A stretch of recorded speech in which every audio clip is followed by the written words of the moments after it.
長らく低迷が続く日本経済。そんな時代だからこそ注目されるのが海外投資。アメリカ株などサラリーマンから若者まで海外投資をする人が急増しています。でも海外投資ってなんだか怖い。どうやって始めればいいかわからない。番組では海外投資の押さえておくべきポイントを徹底解説します。そんな海外投資初心者のための第1弾。今回のテーマはフィリピン不動産投資。今多くの投資家たちの注目を集めているのがフィリピンだといいます。実際にこっちで来て、これから不動産投資としては、とてもいいかなと思って。思ってた以上にこの先考えるとワクワク感があるなっていう現状なんだなっていう感じがしますよね。専門家もフィリピンの不動産投資に期待を寄せていました。アメリカとかですね、すごいやっぱりフィリピンにめちゃくちゃ投資してるし、これからね長期で20年とか30年とかリスク少なく投資できる先がフィリピンじゃないかなと思いま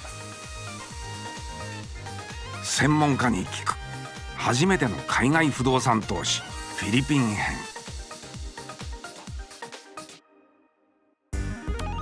突然ですがここで問題です。東南アジア5カ国のうち経済成長率が一番高い国はどこでしょうか。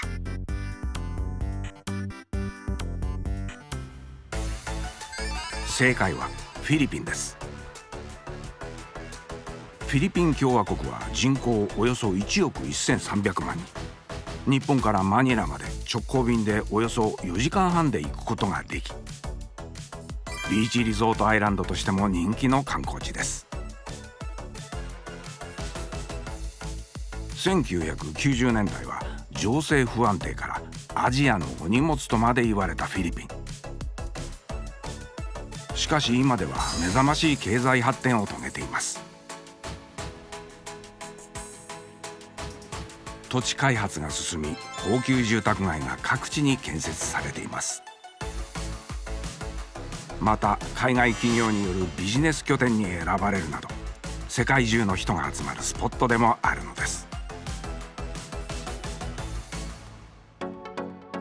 ここはマニラ首都圏で最も洗練された街、ボニファシオグローバルシティ。かつて軍の基地だった敷地を開発し、10年間で近代的な都市に成長しました。現在は海外の駐在員など多くの人が暮らしています。Oh, I've retired here. Oh, Yeah. how's your life here so far? Wonderful. Wonderful. Yeah, the people are wonderful. Yeah. I'm here for work. Yes. So actually, we've been enjoying our stay here in the Philippines in general. I think the people are very open, very friendly. It's very easy to get around because everybody speaks English excellently, and very easy. Yeah. It feels like if New York was like this, it's much more, it's very relaxed, like the different types of shops that you have, the coffee shops, in terms of safety and up and coming, yeah. そこにとあるツアーでやってきた5名の日本人の姿が。向かった先は住宅と商業の複合施設三越 BGC。 2022年に商業施設が先行オープン。三越 BGC は日本とフィリピンの大手不動産会社が共同開発した大型プロジェクトです。いただきフードコート、富士そばとかココイチとか、はい、いろいろ入ってる。入ってます。一見ショッピングを楽しんでいるように見えますが、実はこのツアーの目的は観光でもショッピングでもありません。実はこれ2泊3日のフィリピン不動産投資ツアー。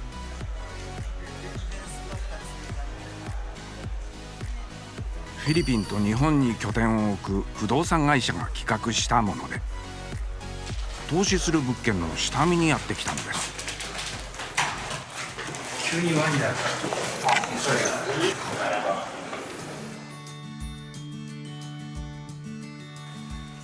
ツアーでは竣工済みの物件やこれからオープンする予定のマンションやコンドミニアムを巡り、直接自分の目で見ることができます。ワンベッドルーム、これ貸し出そうと思ったら昨年7000ペソから3万ペソ。参加者は今後投資するに値するかを自分の目で見極めていきます。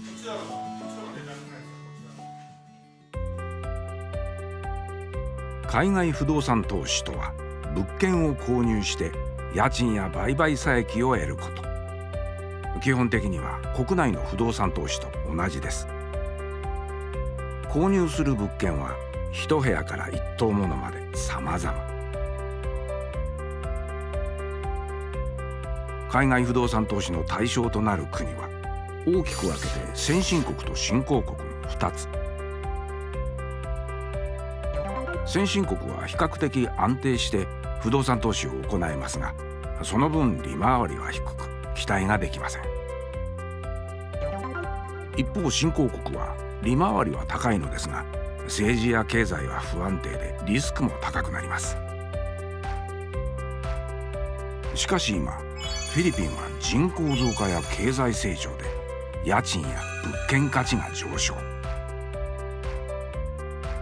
将来の売却利益を見込んで今のうちに物件を購入しようと世界中の人々の注目を集めています。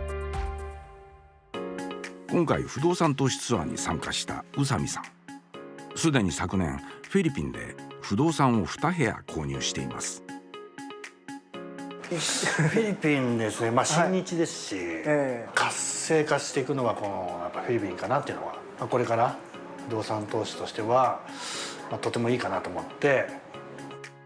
そして今回初めてフィリピンを訪れ不動産の購入を検討している林さんです。タイもまだ伸びしろはあると思うんですけど、もう結構どんぐらいだろう、7、8年前から行ってますけど、でもね、もうだいぶ熟成してきた感がだいぶ最近ちょっとあって、それを考えるとやっぱフィリピンの方がこっからあと5年、10年先考えたらなんか、タイがそのぐっと上がってきたような空気感がこれからフィリピン来るのかなっていうような雰囲気は感じますよね。一行が視察にやってきたのはマニラから車でおよそ30分のところにあるケソンシティ。視察するのはマイエンソロフトというマンションのショールームです。45階建て、倉庫数は1204個。駅のすぐ近くにあり、周りにはテレビ局や大学のキャンパスもあるなど立地の良さも魅力の一つ。2026年12月オープン予定です。早速部屋を見せてもらいます。で全部屋ロフト付きです。マイエンスロフトっていうのが珍しいんですって。こういうのないですね。おしゃれな内装の人気の 2DK ロフト付き。ゆとりのある設計なので一人暮らしはもちろん家族連れにもぴったり。果たして気になるお値段は？これ3600万とか3700万。東京の港区だと1億円はしそうなこの部屋が3600万円。完成時には価格がさらに上がると予想されています。一方こちらはマニラにあるフィリピンNo.1のビジネス街マカティ。その中心街に建設中のタワーマンションが A1 タワーです。54階建て、倉庫数は3506個。2027年完成予定です。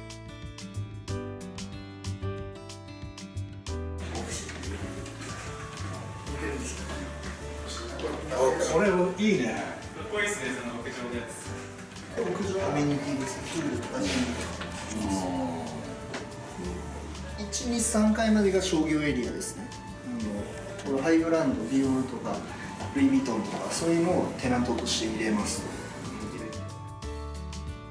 共有部分であるラウンジは豪華な造りでまるで高級ホテル。屋上のプールは市内を一望でき、リゾート地にいるかのようです。さらにこの A1 タワー、一番の魅力があるそうです。これは今マニラで2つ地下鉄プロジェクトがあって、そのうちの1つマカティ市営地下鉄っていうので、本当にマカティのど真ん中から山手線みたいなのが作ってて、その駅の上に立つっていう駅ビルです。地下でホームにつながってね。なんと地下鉄の駅直結のタワーマンション。気になるお値段は2200万円から購入可能です。この日はマニラ首都圏にある5カ所の物件を視察しました。皆さんツアーに参加してみていかがでしたか？正直半信半疑で来たんですけど、感動しましたね。ますます発展が期待できる成長しかないんだろうなっていう印象を受けてます。思ってた以上にこの先考えるとワクワク感があるなっていう現状なんだなっていう感じがしますよね。なるほどなるほど。これからそのフィリピンがこの人口がこうどんどん上がっていって、2億人ぐらいになるっていうのを聞いているので、買ったからにはどんどんやっぱり値段は上がってほしいなっていうのはあるし。マニラ首都圏はフィリピン最大の経済エリア。この先50年以上は人口のプラス成長、価格も上昇傾向が続くとみられ、出口戦略に大きな期待ができます。もちろん賃料の上昇も期待できます。しかし実はフィリピンの法律でマンションを購入できるのは総戸数のうち6割がフィリピン人、そして残りの4割が外国人と割合が決められているのです。つまりフィリピンの不動産は早い者勝ち。投資のタイミングが重要なポイントになります。2023年2月、東京。この日フィリピンのマルコス大統領が来日。同行したたくさんのフィリピンの大企業の幹部クラスやフィリピン財界のトップ、そして日本の企業が一堂に集まりました。フィリピンのビジネス商談会として熱いトークが交わされます。フィリピンの経済人に囲まれるこちらの男性、家村仁さん。家村さんは長年海外での不動産開発を行い、近年はフィリピンの高い経済成長に注目。著書をはじめフィリピンビジネスの分析を行っています。早速家村さんが商談を始めました。声をかけたのはフィリピンで金などの鉱山開発を中心に多角的に事業を行う財閥企業の創業者。Oh, thank you, thank you. Nice card. Heavy. We have a gold mine. Made of gold, really? We have a gold mine. Looking to invest in. Invest in Philippines. Several high-rise buildings. Okay. So we will design it well with a lot of open space and then high-rise buildings surrounding it. That's good. Parks in the middle. I'm really interested in. I'll be there from next Thursday and stay about a month. So I will contact you and have a look at and. You hold office there? すごいやっぱり皆さんね、すごいこうなんていうのかな、エネルギッシュですしね、やっぱりこうね、経済がこうね盛り上がってますから、皆さんねフィリピンの方もいろいろビジネスチャンスがあるし、そういったところではやっぱり日本の会社もこう組み込んで一緒にねやっていこうという姿勢はすごく感じられますよね。はいはい。フィリピンにおける不動産投資のメリットとは一体何なのでしょう。家村さんに教えていただきました。日本って不動産投資がすごい盛んな国だと思うんですね。私自身もやってますし、多くの日本の不動産投資をやってる方たくさんサラリーマンでもいらっしゃると思います。たくさんね、ワンルームマンションだったり一棟だったり。大きな違いはですね、やっぱりこれ経済成長の差っていうところがあるんですよね。日本の不動産投資って基本的にはインカムゲインっていうんですけど、要は家賃ですね。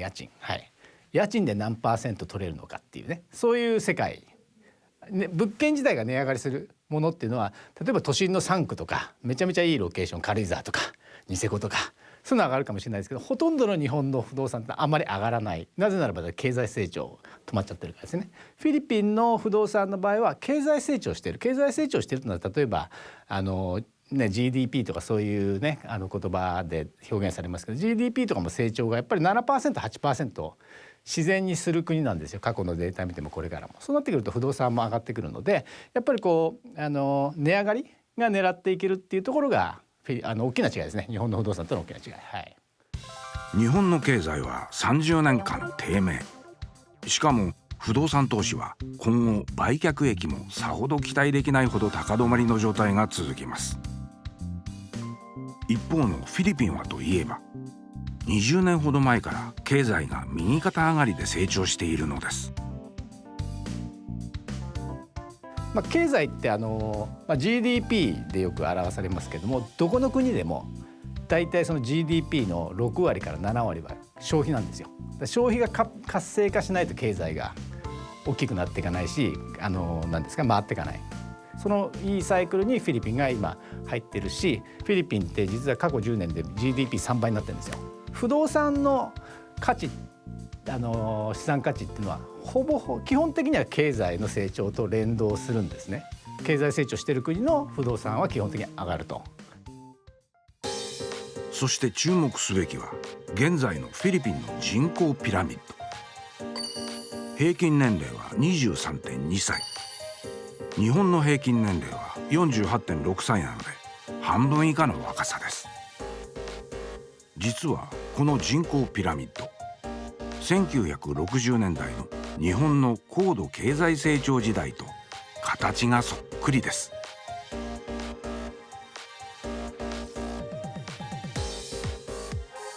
日本だって1960年代って前のオリンピックがあった時、首都高を作ったり、新幹線だったり、まさにその公共投資バンバンやってたわけですよ、日本ね。1960年代70年代で、それがそういうインフラってベースなんですね。ベースやっぱそれが整って初めて経済成長ってしていくんですよ。で日本はそれありましたと。でフィリピンは今まさにそれをやっているところで、フィリピンのマニラとかね行っていただくと本当に一番顕著ですけども、地下鉄の工事やってたりとかですね、新しい高速道路を作ったりとかですね、空港も今2カ所ぐらいかな、マニラの郊外新しい国際空港を作ったりとか、そういうのをまさにやっているので、そういったものが、出来上がってくると、より何ですかね、いろんなものが効率化してくるので経済成長に弾みがつく、日本の1960年代とか70年代みたいなイメージを持っています。この急速な経済成長があるから今フィリピンでの不動産投資が熱い注目を集めているといいます。しかし日本人がフィリピンの不動産投資に参入するには押さえておくべきポイントがいくつかあります。マニラってまだ発展途上なんで、やっぱり治安が悪いところとかもあったりとかするので、やっぱりどこのエリアがいいのか、マニラの中でもカティっていうところと BGCグローバルシティっていうところとケソンシティとかですね、マニラベイエリアとかね、いくつかあるんですけど、やっぱそういったところをちゃんと選ぶっていうのが大切かなと思います、場所的にはですね。そしてフィリピン投資において一番抑えるべきポイントは、日本とは異なるフィリピン特有の不動産売買のシステムだといいます。フィリピンの不動産だともう一つの仕組みなんですけども、ブローカーっていう人たちがいっぱいお客さん持ってたり、その物件のオーナーとしてたりとかして、その情報をやり取りしてるんですね。まさに口コミみたいな世界なんですよ、今のところフィリピンです。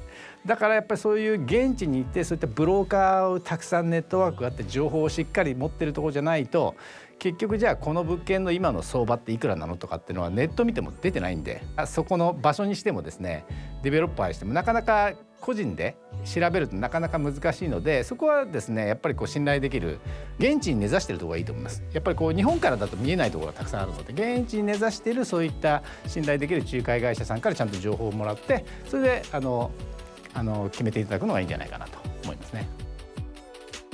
こうしたリスクを回避するにはパートナーとなる仲介会社選びが重要です。東京都港区、日本で長年フィリピン不動産を仲介する会社があります。 GSR 株式会社。フィリピンに特化した不動産の仲介、管理、客付け、売却に至るまでをトータルでサポートしています。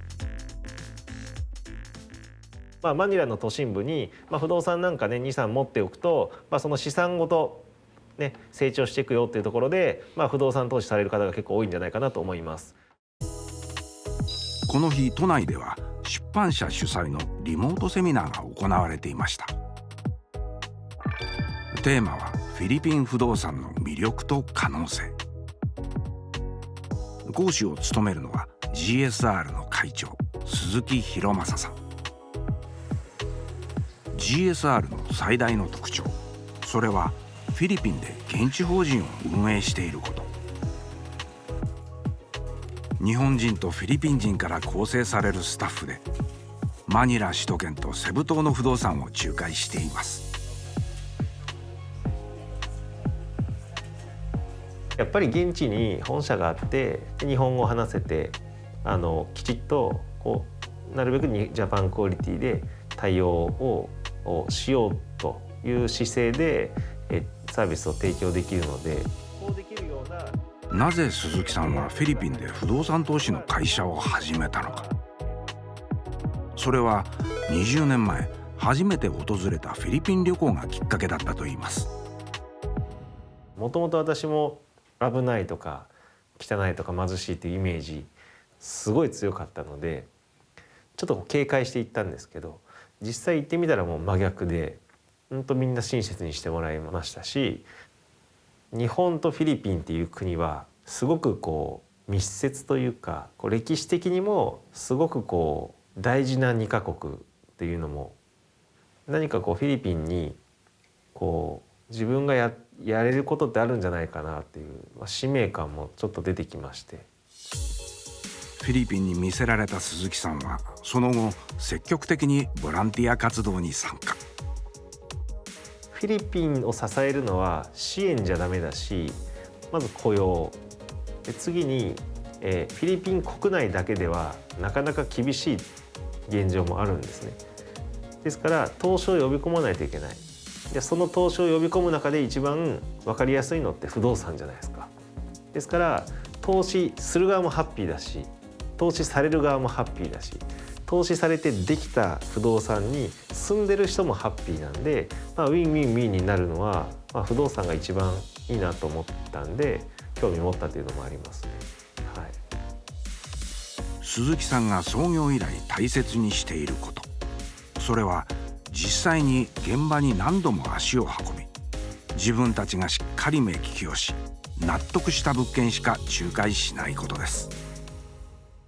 だから僕たちはフィリピンのそのデベロッパーの建設の責任者ですねとかも取材に行っていろいろ思想を聞いて、で過去の実績も聞いて、この物件なら自分たちが投資したいなっていう物件だけを仲介する、そこが一番うちの個性であり特徴なので。そんな鈴木さんが今一番おすすめする投資物件がこちら。先ほどの海外投資ツアーでも視察していたマカティに建設中のタワーマンション A1 タワー。フィリピン初の地下鉄駅直結型のタワーマンションということで、家村さんも大注目している物件です。これフィリピンで初めてですね。こういうね地下でつながってる、地下鉄の駅と直接つながってるねプロジェクトっていうのは。で周り見ていただければ分かりますけど、本当ねもうマカティの中心地なんで、周りは本当全部開発されてるんですよね。こういう感じでね。フィリピン投資の第一歩は難しく考えすぎないことだと鈴木さんは言います。いきなり投資するよりかは一回フィリピンのちゃんとした発展するところに遊びでもいいんで一回来ていただいて、で我々空港に迎えに行って送迎するところ、ホテルに帰るところまで全部サポートもしているので、まずは本当にしっかり見ていただいて、感じてもらう。ここによって多分いろんなイメージっていうのは非常にもっと早く来ればよかったなっていうものに変える自信はあると思うので、これからチャレンジしようと思う部分はバーチャルツアーみたいなものもやっていこうかなと思ってるので、そういう意味ではもっともっと身近に感じれるようになるかなと思います。ぜひ皆さんもこれを機にフィリピンなどの新興国に投資を考えてみてはいかがでしょうか。